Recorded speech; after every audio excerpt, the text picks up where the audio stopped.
ලබන හතිය විද්‍යාව ඔක්කොම ටෙක් කරන්න වගේ ගිහිල්ලා ඉඳන් දන්නේ නැහැ මේක හරියන්නේ නැහැ. සාමාන්‍ය සාපේක්ෂතාවාදයට අනුව ආලෝකයේ ප්‍රවේගය වෙනස් වෙන්න පුළුවන්. තාත්තසීලිම ගාව පාවෙනවා අම්ම දැක්කම අම්මට හෙඩ් යනවා ඒකට. ඒ කියන්නේ ඇයි බං මිනිස්සයා සිවිලි වේපහ වෙද්දී නීති ටිකක් තියෙනවා මිනිස්සුන්ට පාවෙන්න බෑ කියලා. ඒ කියන්නේ මම නිකන් ඉලෙක්ට්‍රෝනයක් නම් මට එකම වෙලාවේ දොරවල් හතරින්ම ගේමක් නැතුව යන්න පුළුවන්. ඒ කියන්නේ මේ ලෝකේ භෞතික විද්‍යාවේ ප්‍රධාන දෙකක් තමයි දැනට තියෙන සංකල්ප. එකක් ජෙනරල් රිලටිවිටි එහෙම නැත්නම් සාමාන්‍ය සාපේක්ෂතාවාදය. අර අයින්ස්ටයින්ගෙන් පටන් අරගෙන එන එක. අනිත් එක තමයි ක්වොන්ටම් භෞතික විද්‍යාව. ඒක ඇවිල්ලා නීල්ස් බෝලගේ ඉඳන් පටන් අරන් එන එකක්. ඔය සමහරුන්ට අයින්ස්ටයින් තමයි ලොකු. හැබැයි අයින්ස්ටයින්ට නීල්ස් බෝ කියපුවත් තේරිලා නැති සීන් එකක් එහෙමත් තියෙන. කියන්නේ මේ ඕක මහා මෙතන මේ මං කිව්වේ ක්වොන්ටම් භෞතික විද්‍යාවේ කතන්දර තමයි මේ අපි කතා කරන්නේ. ඕක ඔය සබ්ජෙක්ට් එක නිසා සියදිවි හානි කරගත්ත විද්‍යාඥයෝ ඉන්නවා. හරි. ඒ නිසා මේක වැඩි සීරියස් ගන්න එපා. ඊට පස්සේ ඔය සබ්ජෙක්ට් ඔය ශ්‍රෝඩින්ගර් කියලා මිනිස්සෙක් ගැන අපි ලබන සතියේ කතා කරනවා. ඔය මිනිස්සයා අපූර්වවට ෆිසික්ස් කර මේ කෙමිස්ට්‍රි වුණාට මේකේ පොඩි ෆිසික්ස් පාර්ට් එකක් ඇත්තටම තියෙන්නේ. අපූර්වවට ෆිසික්ස් ගැන අධ්‍යයනය කර හිටපු එක ඕක තේරුම් ගන්න ගිහිල්ලා තමල ගහලා බයෝ කරන්න බයෝ සම්බන්ධව පාර්ට් එක කියන්නේ ජීව විද්‍යාත්මක දේවල් ගැන අධ්‍යයනය කරන්න පටන් ගත්තා ෆිසික්ස් නම් හරියන්නේ නැහැ කියලා. හරි. එහෙම ඛේදනීය කොටසක් මේක. එහෙනම් මේ හෙඩ් ඇන්ඩ් දෙපා ලබන හතිය විද්‍යාව ඔක්කොම ටෙක් කරන්න වගේ ගිහිල්ලා ඉඳන් දන්නේ නැහැ මේක හරියන්නේ නැහැ මොනවද ටිකක් කිව්ව තේරුන්නේ නැහැ කියලා. තේරෙන්න විදිහක් නැහැ.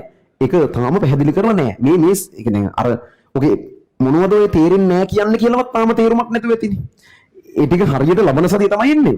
මේ මම නිකන් මතු පිටින් එකක් ගන්න හැද දැන් ඕගොල්ලන්ට මම දන්නවා මොනවද දැන් තේරෙන්නේ නැති වෙන්න ඕනේ වගේ එක ඉන්නේ. ඒව ටික ටික ලබන සතියේ චුට්ටක් නිකන් අපිලිවලම තැන් තැන් වලින් බැලිල්ලක් අපි මේ කරන්නේ. අහන්න ගන්න. මේක බොහොම දරුණු කරගන්න පුළුවන් අපිට ඕන නම් දැන් සාමාන්‍ය සාපේක්ෂතාවාදය කියන එක තියෙන්නේ. ඒක ගැන කිසිම දෙයක් අපි උසස් පෙළ සීමාව ඉගෙන ගන්න නැහැ ෆිසික්ස් වලවත් කොහෙවත්. අපි ඉගෙන ගන්නේ ක්ලාසිකල් ෆිසික්ස් කියලා නිව්ටන්ලා ප්‍රමුඛ විද්‍යාවක්. ඒක දැන් ගොඩාක් දුරට ප්‍රතික්ෂේප වෙලා ඉවරයි. නමුත් ඒකෙන් පැහැදිලි කරන්න පුළුවන් දේවල් තියෙනවා. දැන් උදාහරණයකට නිව්ටන් ඉදිරිපත් කරන ගුරුත්වාකර්ෂණ සම්බන්ධතාවයෙන් ගොඩාක් දේවල් පැහැදිලි කරන්න පුළුවන්. හැබැයි සමහරක් දේවල් තියෙනවා එහෙම බැරි. උදාහරණයකට බුධ ග්‍රහයා ඉර වටේ කැරකෙන පතේ විහිදීම නිව්ටන්ගේ ඒ ගුරුත්වාකර්ෂණ නීති වලින් පැහැදිලි කරන්න බෑ. හැබැයි ඕන එකක් පැහැදිලි කරන්න පුළුවන් ඊට පස්සේ අයින්ස්ටයින්ගෙන් පටන් අරගෙන සාමාන්‍ය සාපේක්ෂතාවාදයෙන්. සහ නිව්ටන් ෆිසික්ස් මේ කියන කිසිම දෙයක් සිලබස් වල නෑ බය වෙන්න එපා තේරෙන්න ඕනේ නෑ නිකන් කියන්නේ. නිව්ටන් ෆිසික්ස් අනුව ආලෝකයේ ප්‍රවේගය නියතයක් නේ. අපිත් කතා කරන්නේ ඒක. ඒකයි මම කියන්නේ c නියතයක්.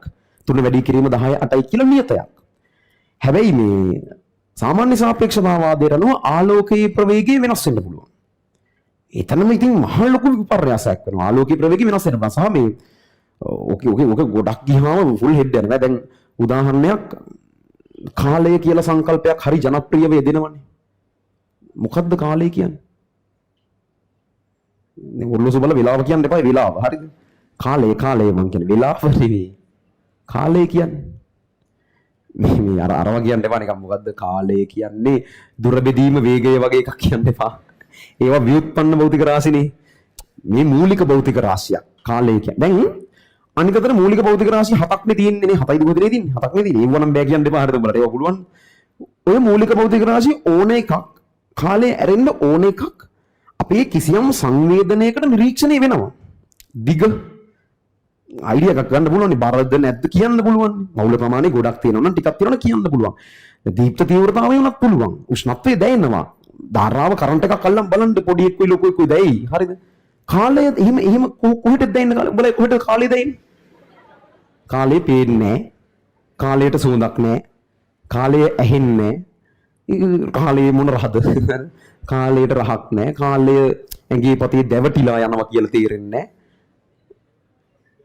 නැහැ. එහෙම ප්‍රශ්නයක් තියෙනවා කාලය කියන්නේ ඇත්තටම තියෙන එකක්ද නැත්නම් මිනිස්සු මවාගත් එකක්ද කියලා. තර්කයක් තියෙනවා හදිස්සියවත් මිනිස්සු අමරණීය වුණොත් කාලය කියලා concept එකක් නැති වෙයි කියලා. ඒ කියන්නේ දැන් අපි මැරෙනවනේ කවදා හරි. ඩෙඩ්ලයින් එකක් තියෙනවනේ. එතකොට කාලය ඕන වෙනවා. දැන් මැරෙන්නේ නැත්නම් ඩෙඩ්ලයින් නැහැනේ. පස්සේ කරන්න බැරියේ. වගේ එකක්. දැන් උඹලට හැමදේම පස්සේ කරන්න පුළුවන් කියන්න බෑ මොකද මැරෙනවනේ. හැබැයි මැරෙන්නේ නැත්තම් එතකොට කොටින්ම පස්සේ කියලා වචනයක් වත් නැති වෙයි. ඉතින් කාලේ නැත්තම් පස්සේ කියලා වගේ වචනයක් එන්න විදිහක් නැහැ. මේව වැඩි හිතන්න යන්නත් ඒවා ට්‍රැක් අවුට් කරන්න පුළුවන්. මේ කියන්නේ කාලය කියලා concept එකක් තියෙනවා කියන අපිට සාක්ෂියක් නැහැ. හරි ලෝකේ ඔර්ලෝසු ඔක්කොම එකපාර අතුරුදහන් වුණා. වහින්නවා. දැන් කොහොමද කාලෙමයි දැන් කොහොමද දැන් කාලෙමයි අනිත් පැත්තට ඉන්න මේ මොකුත් ඒ ලෙවල් වලට ඕනේ නැහැ වයි වෙන්න එපා. ඕ ලෙවල් කාලේ මැත්ස් පීරියඩ් එකයි ඉංග්‍රීසි පීරියඩ් එකයි දෙකේම විනාඩි 40යි හරි කීයයි හරි කියලා තිබ්බට ওই දෙක ඇත්තටම එක දිගද? ඉංග්‍රීසි එක ටිකක් දිගයි නේ. ওই විනාඩි 40 කියලා දුන්නට මැත්ස් මන්දට මැත්ස් එක තමයි මැත්ස් බැරි වුණට මැත්ස් එක දිගයි. හරිද? කොහොමද සමහර පීරියඩ් ටක් ගාලා ඉවර වෙනවා. සමහර ඒවා මේ පැය දෙකක් විතර ගිහින් බලද්දි විනාඩි 30ක් විතර ගිහිල්ලා තියෙනවා. තව විනාඩි 10ක් තියෙනවා. නැද්ද? දැන් ඔන්න ඔය වගේ කාරණා ගැන තමයි කියන්නේ. අයින්ස්ටයින් සරලව කියන්නේ කාලය කියන එක හැමෝටම එක වගේ නෑ කියන එක. ඒ කියනවා වැඩියෙන් කල්පනා කරොත් මගේ ඔළුවට වඩා කකුල් වලට වයසයි. ඒක අන්තිමටම ගියාම ඔළුවට වඩා කකුල් වයසයි. ඒවා ඕනනම් ඇයි කියලා ඉගෙනගෙන බලන්න ඕනේ. සාමාන්‍ය සාපේක්ෂතාවයට හෙන සංකීර්ණයි. හැබැයි පට්ටාතල්. හරි. ඒ අයින්ස්ටයින්ගෙන් අහනවා මේ අපිට ඔයා කියන මෙලොව මගුලක් තේරෙන්නේ නැහැ කොහොමද කාලේ එක එකාට එක එක විදිහට දැනෙන්නේ කියලා පැහැදිලි කරන්න කියලා. එයා මේ සරල උදාහරණයක් ගන්නවා. මේක විද්‍යාත්මක එකක් නෙවෙයි නිකන් සාමාන්‍ය මිනිස්සෙකුට තේරෙන්න කියන්න කොහොමද එක එකාට කාලේ විවිධ වෙන්නේ කියලා අහනවා.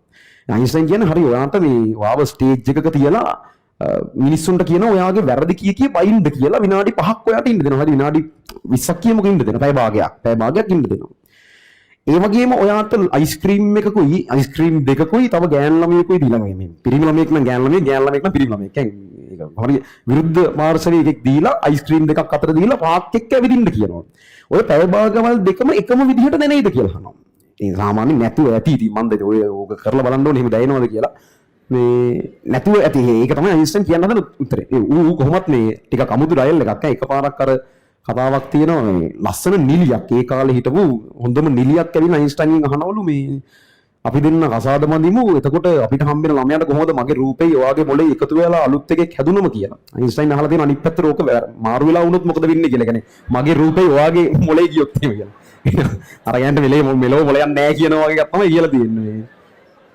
එහෙම ඩයල් එකක් ඌගේ. අමුතු රසාස්වාදයක් තියෙන එකෙක් නැත්නම් නෑ. මාරු වෙලා වුණොත් එහෙම අයින්ස්ටයින් සාමාන්‍යයෙන් එහෙම ලස්සනයි කියන කෙනෙකුත් නෙවෙයි. අර කියනිට මොලේ නැතුව ඇති මං හිතන්නේ. ඕක මාරු වෙලා හැදෙන එක එහෙම හදිස්සියවත් හැදුනොත් කියලා කියලා තියෙනවා. ඒක මන් දන්නේ ඒ කසාදේ කෙරුණද මොකද කියලා කොහොම හරි ඔහොම එකක් කියලා තියෙනවා. මම හිතන්නේ ආයෙ කෙරෙන්නේ නැතුව ඇතිනේ. මේ ඒ ඩයල් එක හැටි. ඉතින් ওই සාමාන්‍ය සාපේක්ෂතාවාදය. ඔවා කියපු අයින්ස්ටයින් කියලා තියෙනවා මට ඔය ක්වොන්ටම් වාදේ තේරෙන්නේ නැහැ කියලා. ඌ කියන ටිකවත් අපිට එහෙම ලොකු තේරුමක් නැහැනේ.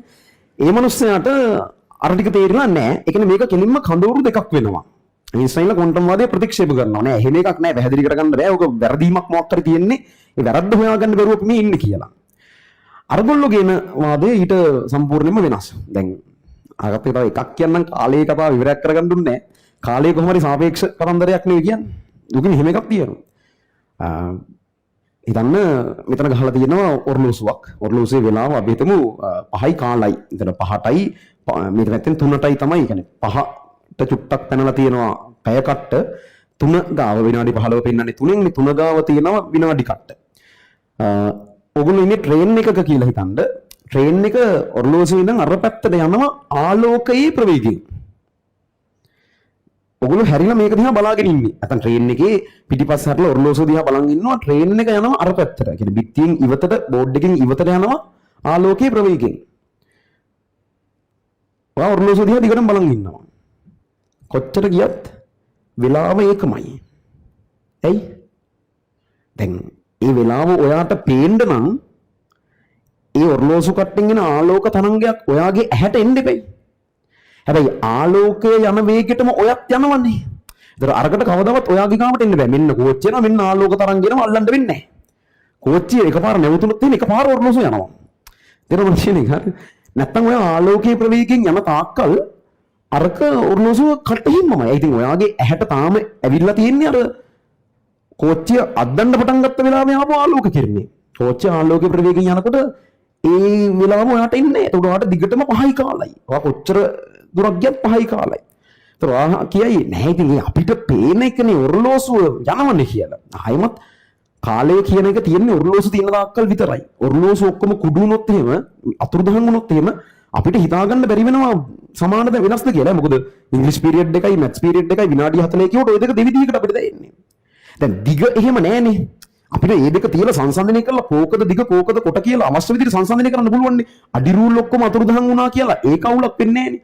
අඩි රූල් ඔක්කොම අතුරුදහන් වුණාම මම දවස ඔයා දවස කියලා හොයාගන්න බැරි වෙන්නේ නෑනේ. නමුත් ඔරලෝසු ඔක්කොම අතුරුදහන් වුණොත් ඒක හොයන්න බෑ. මොකද අපේ කිසිම සංවේදනයකට කාලය ගෝචර නෑ. ඔරලෝසු මත තමයි කාලය දුවන්නේ. ඒක හෙන ප්‍රශ්නයක්. ඕක මේ ඇත්තටම එහෙම එකක් තියනවද නැත්නම් අපේ ඉලියුෂන් එකක්ද? එහෙම එකක් නෑ. ඒක කොහෙටද දෙන්නේ කාලේ? ලොකු ප්‍රශ්නයක් ඒක. කොහොමරි මේ ඔය තමයි සාමාන්‍ය සාපේක්ෂතාවාදය. එතකොට ඕක තමයි දැනට ඇත්තටම ලෝකෙ පිළිගත්ත වඩා හොඳ මහේක්ෂ පද්ධති පැහැදිලි කරන වාදය. නිව්ටන් නියම නෙමෙයි. අන්වීක්ෂීය පද්ධති වලට ගියම කතන්දරේ සම්පූර්ණයෙන් වෙනස්. අපි ඒ ගැන තමයි ඊළඟට ලොකුවට කතා කරන්න තියෙන්නේ. මම මෙන්න මෙහෙම එකක් කියලා අද වැඩේ නවත්තන්නම්. ඕගොල්ලන්ට තියෙන වැඩේ තමයි චුට්ටක් මේ ගැන හොයාගෙන ඉන්න. ඒ කියන්නේ ඔය පුළුවන් නම් පොතක් පතන් අරන් මේන් හම්බුනොත් කියවලා නැත්නම් ඉන්ටර්නෙට් එකේ එක පොඩ්ඩක් සර්ච් කරලා මේ මේකට හොයලා නිකන් අවුලක් නැහැ. තේරෙන්න ඕනේ නිකන් එන්න. අපි ඊට පස්සේ ඊළඟ සතියේ වැඩිපුර කතා කරමු. මෙන්න මෙච්චරයි හැබැයි. ක්වොන්ටම් භෞතික විද්‍යාව ගැන මොකුත් මම තාම කිව්වේ නැහැ. මම තාම හරියට ක්වොන්ටම් භෞතික විද්‍යාව ගැන මොකුත් කිව්වේ නැහැ. මම තාම කිව්වේ සාමාන්‍ය සාපේක්ෂතාවාදය කියන කඳවුරේ මතය විතරයි. ඒක තමයි දැනට ලෝකේ මහේක්ෂ පද්ධති පැහැදිලි කරන්න වැඩිපුර ගන්නෙ. ක්වොන්ටම් භෞතික විද්‍යාවේ තියෙන ඒවා අපිට මැජික් වගේ. ඒ කියන්නේ ඒක තේරුම් ගන්න ඇත්තටම ඒක උගන්වන්න ලේසි.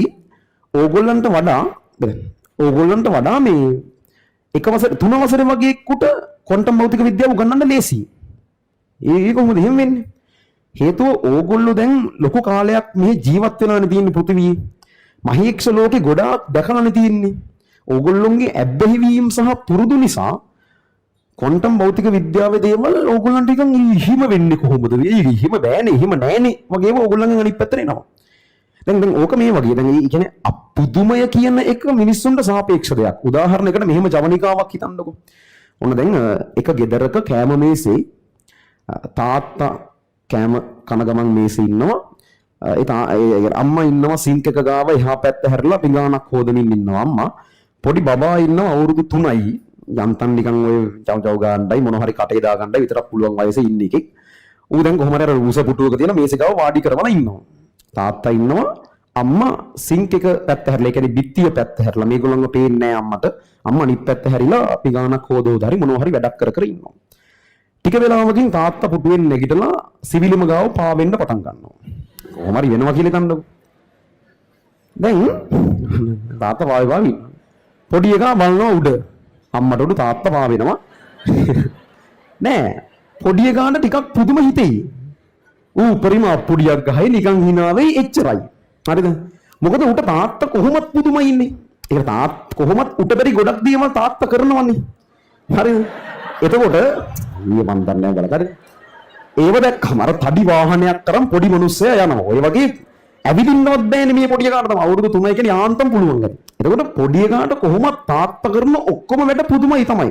පොඩි එකා මේ අතින් කන්න බැරි වයසේ ඉන්න එක. එතකොට පොඩි එකාට තාත්තා සිවිලිමේ පාවුණත් හරි ඉතින් ඒක තවත් එක් දෙයක් විතරයි. එතකොට උට මාර පුදුමයක් එන්නේ නැහැ. සාමාන්‍යයෙන් තාත්තා නිකන් දිව්වත් උට ඒ සයිස්ම පුදුමයි. ඉතින් මොකද උට දුවන්න බෑනේ. ඌ වැටෙනවනේ. තාත්තා වැටෙන්නේ නැතුව දුවනවා. නිකන් ඕන දෙයක් තාත්තා කරන ඕන දෙයක් පොඩි එකාට මැජික් කොහොමද? එතකොට සිවිලිමේ පාවන එක තවත් එක් පොඩි සිද්ධියක්. ඔන්න පිඟාන හොදෝ හිටපු අම්මා හැරෙනවා මේ පැත්තට. ඉවරයි මේ කසාද ඉවරයි කියන්නේ. තාත්තා සිවිලිම ගාව පාවෙනවා අම්මා දැක්කම. ඇයි? එකම සිද්ධිය පොඩි එකාට ඒක පුදුමයි තමයි. නමුත් මාර පුදුම නෑ. අම්මට හෙඩ් යනවා ඒකට. කියන්නේ ඇයි මම මිනිස්සයා සිවිලිමේ පාවෙද්දී කොහොමද තියෙන්නේ? ඇයි අම්මට එච්චර අවුල්? අම්මා පොළවේ ජීවත් වෙලා තියෙනවා මහා කාලයක්. අම්මගේ ඔළුවේ හැදිලා තියෙන නීති ටිකක් තියෙනවා මිනිස්සුන්ට පාවෙන්න බෑ කියලා. පොඩි එකාගේ ඔළුවේ එහෙම එක නෑනේ. එහෙම මිනිස්සුන්ට පාවෙන්න බෑ කියලා පොඩි එකා එහෙම නීතියක් හදාගෙන නෑ. හැබැයි අම්මා මෙච්චර කල් ජීවත් වෙලා දැකලා එයාගේ ඔළුවේ තියෙන පොඩි සීමා ටිකක් රාමු ටිකක් මිනිස්සුන්ට පාවෙන්න බෑ. ඒ වගේ තියෙනවා. හරි. දැන් ඔන්න බැරි දෙයක් වෙනවා. අම්මට උපරිම පුදුමයි. ඒක සමහරට heart attack එකක් වගේ හැදලා මැරෙන්න උනත් ඇති. පොඩි එකා එහෙම නීති හැදිලා නැහැ ඔළුවේ. උට පුදුමයි. හැබැයි නෝමල් පුදුමයක් ඒක. ඒකට පුදුමය කියන එක අපේ ඇබ්බැහි වීම වලට සාපේක්ෂයි. ක්වොන්ටම් භෞතික විද්‍යාවත් ඔය වගේ තමයි. අපි ඇත්ත ලෝකේ දකින්න කිසිම විදිහක් නෙවෙයි ක්වොන්ටම් ලෝකේ හැසිරීම. සරලව කියනවා නම් ක්වොන්ටම් පරිමාණයේදී ඒ කියන්නේ මම නිකන් ඉලෙක්ට්‍රෝනයක් නම් මට එකම වෙලාවේ දොරවල් හතරින්ම ගේමක් නැතුව යන්න පුළුවන්. හරි. ඒවට ක්වොන්ටම් භෞතික විද්‍යාවේදී මිනිස්සු පුදුම වෙන්නේ නැහැ. එහෙම පුළුවන් ඇති කියලා නිකන් ඉන්නේ. පොඩි එකා හිතුවේ මිනිස්සුන්ට නම් පාවෙන්න පුළුවන් ඇති මටත් ලොකු වුණාම පාවෙන්න පුළුවන් වෙයි වගේ එකක් හිතාගන්න දෙන්නේ පොඩි එකා. එහෙම තමයි ක්වොන්ටම් භෞතික විද්‍යාවෙත් අපිට හිතන්න වෙන්නේ.